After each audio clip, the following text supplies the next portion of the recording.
menjadikan sebuah peristiwa yang dimana bahwa peristiwa tersebut telah Allah laksanakan dari makhluk yang pertama, yaitu Nabi Allah Adam dan Sayyidah Hawa alaihissalam.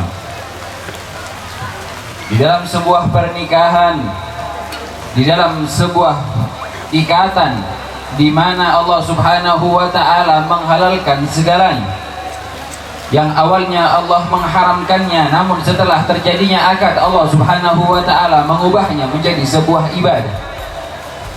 Salah satunya mempermudah kita di dalam beribadah kepada Allah Subhanahu wa taala, di mana bahwa beribadahnya kita yang awalnya kita hanya beribadah sendiri, yang awalnya kita hanya sembahyang sendiri, sholat sendiri, setelah terjadinya akad pernikahan, setiap hari kita dipenuhi dengan yang namanya sholat berjamaah.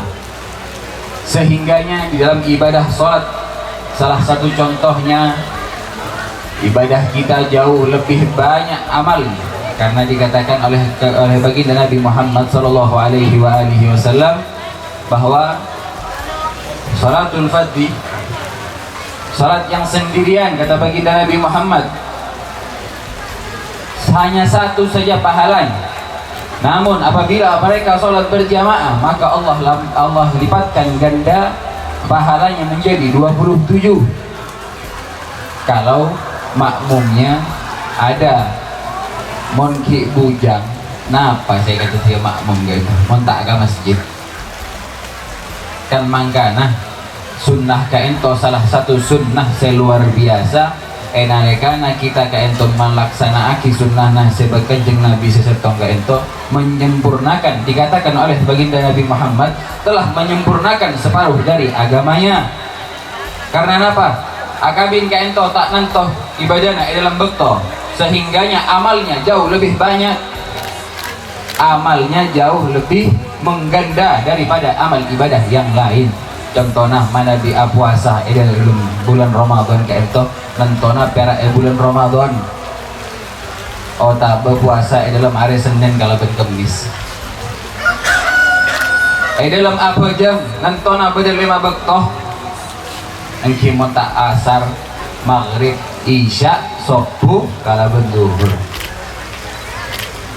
Tetapi di dalam pernikahan Allah Subhanahu wa taala menjadikan di dalam hari-harinya, di dalam setiap detiknya adalah pahala bagi mereka yang senantiasa menjalani pernikahan, diawali dengan yang namanya niat untuk senantiasa menyempurnakan ibadahnya sebagaimana yang dikatakan oleh baginda Nabi Muhammad sallallahu alaihi wasallam.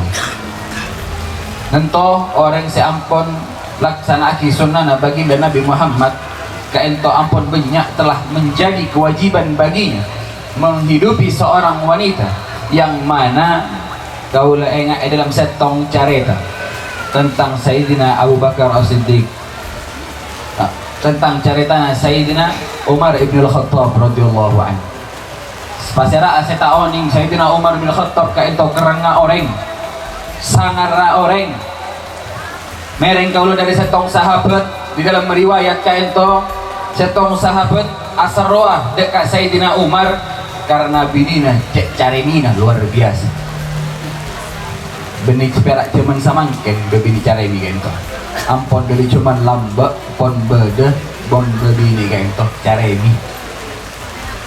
Cek mangga kaento ampon kuadrat dari bebini Allah letakaki supaya lalaki kaento sabar. Benih asroh setong sahabat datang asroh dekat Sayyidina Umar radhiyallahu anhu. Ketika ia sampai di depan pintu Sayyidina Umar, mereng suara Nabi ngamuk. Demi Allah, engkau ngeding suara bidina Sayyidina Umar lebih getak oleh dari bidina sengkok. Sayyidina Umar kan tau kerangau deh. Pas ia mau bini. Namun demi Allah aku tidak mendengar sedikit pun suara balasan dari Sayyidina Umar. Jauh-jauh hari setelah tersebut peristiwa kaento apang ki boleh dekat Sayyidina Umar. Acareta wahai Sayyidina Umar enalekan abekto kaula asroa lak polaan nabi ni saya kaula ka ento cek cara ini luar biasa. Pas kaula mereng nalekana kaula entara kacongko na panjenengan kaula mereng suara nabi na panjenengan ka ento lebih cari ini pun kayak dengan kaula. Pas lebih sarah kayak ento. Tapi demi Allah kaula tak ngeding sakone berusan dari suara na panjenengan wahai Sayyidina Umar. Apa mak panjenengan ka ento tak aja dek kasih bini. Cek pun Sayyidina Umar. Wanita yang aku nikah kainto paraja ben orang tuana tak norok maraja tak norok makani gitu. Ia yang senantiasa menyiapkan segala persiapan. Ia juga yang telah menyusui anakku tak kala ia balik. Cek pun Sayyidina Umar nikah kainto pesan hikmah kalau ben moral di dalam pernikahan kainto beda kenyamanan saling menghormati. Apa seorang laki-laki dihormati karena ia bertanggung jawab atas apa yang telah dipertanggungjawabkan oleh Allah Subhanahu wa taala di dalam sebuah pernikahan. Dan karena Sayyidina Umar berkata bahwa wanita yang aku nikahi ia adalah ibu dari anak. Saya nyoso anak na sengkok ketika kini saya nyasa aki kalampina sengkok yang menyiapkan pakaianku tak kala aku ingin pergi kemana. Menandakan bahwa tekaklah kerenga orang, tekaklah sangara orang nanto luar biasa akhlaknya karena mengikuti akhlak baginda Nabi Muhammad sallallahu alaihi wasallam. Sehingganya para sahabat yang hidup di zaman baginda Nabi Muhammad, mereka yang hidup di zaman baginda Rasul memiliki pesan moral yang luar biasa di dalam pernikahan. Salah setongnya seorang wanita, mohon ampun saya kelak ke bapak-bapak, mari ibu-ibu na menang por. Pesan yang kedua dari seorang sahabat, zaman baginda Nabi Muhammad terjadilah peristiwa Al-Isra wal Mi'raj. Enalekana peristiwa Isra Mi'raj itu baginda Rasul melihat kepada seorang wanita. Tanya ke malaikat Jibril, siapa begini? Sengkok tak pernah nengku begini katina luar biasa, ingat dia. Lalu malaikat Jibril berkata, kainto Rumaisah ya Rasulullah. Bagaimana kehidupan saat ini ia masih hidup ya Rasulullah dan ia belum lagi memeluk agama Islam. Ampun beda esor kena Allah Subhanahu wa taala. Kainto bebini nyamana Rumaisah ampun beda dalam surga Allah Subhanahu wa taala. Cuman ya Rasulullah ia belum memeluk agama Islam. Enalekana terjadi peristiwa Fathul Makkah, baginda Rasul kainto nangala setong bebini yang pernah ia lihat di surga. Sakala di dalam peristiwa Al-Isra wal Mi'raj tersenyum baginda Nabi Muhammad. Namun senyum baginda Rasul kainto tak sami kalaban kita. Tidak ada di dalam senyum baginda Nabi Muhammad yang diiringi dengan yang namanya nafsu. Na'udzubillah wal iyadzubillah. Senyum baginda Rasul melihat seorang wanita saya asma'e pun kainto Rumaisah karena teringat peristiwa di dalam Al-Isra wal Mi'raj, melihat seorang wanita ampun pada surga kita meluk agama Islam. Ketika bebini kainto datang tanya aki kalaban Gusti Rasul, siapa namamu wahai wanita? Kau Rumaisah ya Rasulullah. Asyahadat dekat baginda Nabi Muhammad sallallahu alaihi wasallam. Namun baginda Rasul masih menantikan sebuah peristiwa sebab musabab kenapa wanita yang dinamakan Rumaisah kainto ampun pada surga Allah Subhanahu wa taala namun dalam keadaan dalam keadaan belum memeluk agama Allah Subhanahu wa taala. Satu ketika Rumaisah kainto tak pernah memberatkan kepada suami, tak pernah maberak dekat lakena abri belencoh,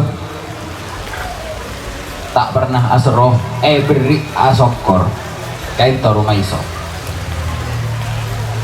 Ketika suaminya kaento alakwa ada kengah keluar kota, anak Rumaiso dalam keadaan sakit.